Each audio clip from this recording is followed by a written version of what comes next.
ഇടുക്കിയിലെ തേക്കടി വിനോദസഞ്ചാര കേന്ദ്രത്തിന്റെ ചെക്ക് പോസ്റ്റിൽ ഓട്ടോറിക്ഷയിൽ നിന്നും ഡ്രൈവറെ വനപാലകർ വലിച്ച് താഴെയിട്ടുവെന്ന് പരാതി.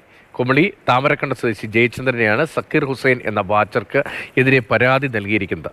ഒരു പ്രകോപനവുമില്ലാതെ തന്നെ ഓട്ടോറിക്ഷയിൽ നിന്നും വലിച്ചു താഴെയിട്ട് ചവിട്ടി കുത്തി എന്നതാണ് പരാതി. എന്നാൽ വനംവകുപ്പിന്റെ വിശദീകരണം മറ്റൊന്നാണ്.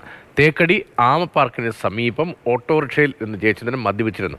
ഡ്യൂട്ടിക്കുണ്ടായിരുന്ന ജീവനക്കാരൻ ഇയാളോട് കാട്ടിൽ നിന്ന് പുറത്തു പോകാൻ ആവശ്യപ്പെടുകയായിരുന്നു. പുറത്തേക്ക് വന്ന ജയചന്ദ്രനെ ചെക്ക് പോസ്റ്റിൽ ജോലി ചെയ്തിരുന്ന സക്കീർ ഹുസൈൻ പരിശോധിക്കുകയായിരുന്നു. എന്നാൽ ജീവനക്കാരനെ ഇടിച്ചു വീഴ്ത്തി മുന്നോട്ട് പോകാൻ ശ്രമിച്ച ഇയാളെ തടയാൻ ശ്രമിച്ചതാണ് ജയചന്ദ്രൻ ഇപ്പോൾ ഇങ്ങനെ വ്യാഖ്യാനിക്കുന്നത് എന്നതാണ് പരാതിയുടെ ഉള്ളടക്കം.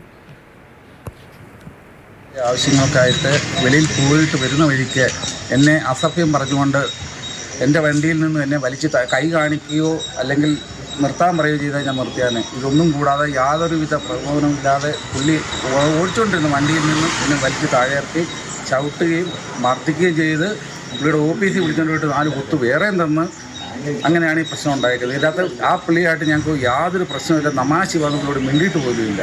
അയാൾ പറഞ്ഞ് കൈ കാണിച്ചാൽ ഞാൻ നിർത്തിയാലും വേണ്ടി